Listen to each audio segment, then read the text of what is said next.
మరి ఈరోజు 5 డివిజన్లలో 12, 21, 32, 41, 24 ప్రతి డివిజన్లో కూడా 30 లక్షల డ్రైన్స్ ప్లస్ సీసీ రోడ్లు మంజూరీ చేసి మరి శాంక్షన్ చేసి అగ్రిమెంట్ చేసి ఈరోజు ఫౌండేషన్ వేసి పనులు ప్రారంభించడానికి ఇక్కడికి రావడం జరిగింది.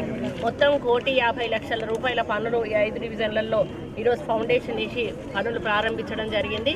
ఎక్కడ పోయినా కూడా గతంలో నేనేసినప్పటి రోడ్ల మీదనే మళ్ళీ ఇప్పుడు రోడ్లు శాంక్షన్ అయ్యి మళ్ళీ నేనే ఫౌండేషన్ కొట్టడం జరుగుతూ ఉంది. మరి గత ప్రభుత్వం చాలా చేసినామని చెప్పుకుంటా ఉన్నారు. దీన్ని బట్టి అర్థమవుతా ఉంది గత ప్రభుత్వం ఏమీ చేయలేదనే విషయము. ఈరోజు మేం చేస్తూ ఉంటే మమ్మల్ని విమర్శించడమే పనిగా పెట్టుకొని ఇవ్వకపోతేనేమో ఇయ్యలేదు అని అంటారు, ఇస్తేనేమో ఎలక్షన్లు వస్తానే ఎలక్షన్ల కోసం ఇస్తాను అంటారు. అంటే ఇచ్చినా కష్టం ఉన్నది, ఇవ్వకపోయినా కష్టం ఉన్నది.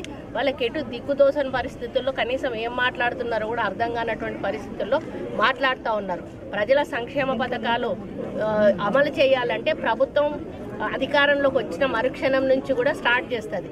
ఒక్కొక్కటిగా వెసులుబాటును బట్టి ఆ కార్యక్రమాలను ఇంప్లిమెంట్ చేసే కార్యక్రమం చేస్తుంది. ఆ విధంగానే మేము మొదట అధికారంలోకి రాగానే ఫ్రీ బస్సు కానీ, 200 యూనిట్ల విద్యుత్ కానీ, 500కే సిలిండర్ కానీ, ఫీజు రియంబర్స్మెంట్ కానీ, 10 లక్షలకు మరి ఆరోగ్యశ్రీ కానీ, రైతు రుణమాఫీ కానీ ఇవన్నీ చేసుకుంటూ వచ్చాం. మళ్ళీ ఇప్పుడు రెండవ విడతగా రైతు రుణమాఫీ, రైతు భరోసా, ఇందిరమ్మ ఆత్మీయ భరోసా, రేషన్ కార్డ్స్, ఇండ్లు ఈ 4 రెండో విడత మళ్ళీ స్టార్ట్ చేసినాం. ఇయర్ వరకు కొన్ని అయిపోయినాయి. మళ్ళీ సెకండ్ ఇయర్ స్టార్ట్ కాగానే ఇవి చేస్తూ ఉంటే ఈరోజు మేము చేయలేకపోయినవే, మేము ఆలోచించలేకపోయినవే, ఇట్లా చేసి ఉంటే మళ్ళీ మేము అధికారంలోకి వచ్చేవాళ్ళేమని ఒక పిచ్చిలాగా వస్తుంది కావచ్చు. వాళ్ళు మళ్ళీ మమ్మల్ని విమర్శిస్తూ ఉన్నారు. అంటే అసలు వాళ్ళ ఉద్దేశంలో నేను ఒక్కటే అడుగుతా ఉన్నా, మేము ఇచ్చే సంక్షేమ పథకాలు ఇయ్యాలా వద్దా? ఎందుకు వద్దయితే ఎందుకు వద్దు, ఇయ్యాలైతే ఎందుకు ఇయ్యాలి, ఇది చెప్పండి. అంతేగాని దేనికో ముడిపెట్టి విమర్శించే కార్యక్రమం చేయడం ఏదైతే ఉందో చాలా దారుణంగా ఉంది. విమర్శించడమే లక్ష్యంగా విమర్శిస్తూ ఉన్నారు. దానికి ఒక అర్థం అంటూ లేకుండా విమర్శిస్తూ ఉన్నారు. మేము ప్రజల సంక్షేమం కోసం, అభివృద్ధి కోసం మేము కృషి చేస్తూ ఉంటే ఒక పక్క వాటిని ఎట్లా అడ్డుకోవాలనేటువంటి ప్రయత్నం చేస్తూ ఉన్నారు. కాబట్టి ఇవన్నీ ప్రజలు చూస్తూ ఉన్నారు. మీరు ఎన్ని చెప్పినా కూడా నమ్మేటువంటి పరిస్థితుల్లో లేరు.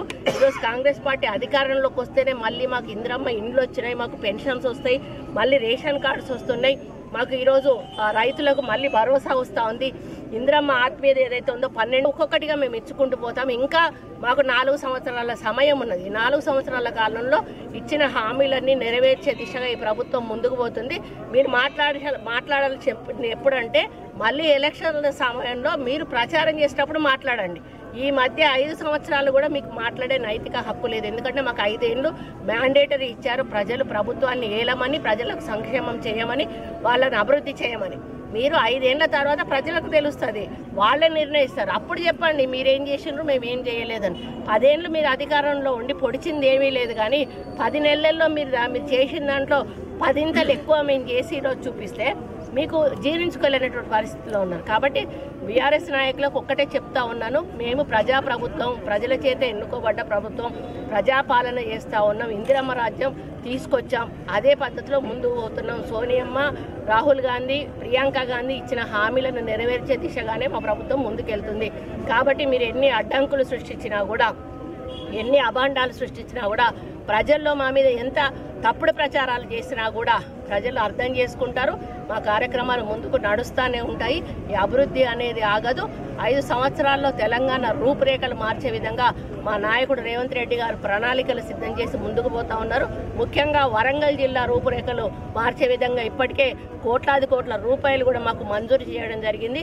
ఒక పక్క ఏరోప్లేన్ సర్వే అక్కడ నడుస్తూ ఉంది, అండర్ గ్రౌండ్ డ్రైనేజ్ సర్వే ఒక పక్క నడుస్తూ ఉంది, మాస్టర్ ప్లాన్ ఒక పక్క ప్రిపేర్ అవుతూ ఉంది. కాబట్టి వరంగల్ నగర అభివృద్ధి కూడా ఎంతో దూరంలో లేదు. మంచి నగరంగా, 2వ రాజధానిగా మరి వరంగల్ ఎదిగే దిశగా మేము ముందుకు పోతున్న సందర్భంలో మేమందరం కూడా చాలా హ్యాపీగా ఉన్నాము. కాబట్టి ప్రతిపక్షాల విమర్శలను పట్టించుకోవద్దని ప్రజలకు తెలియజేస్తాం.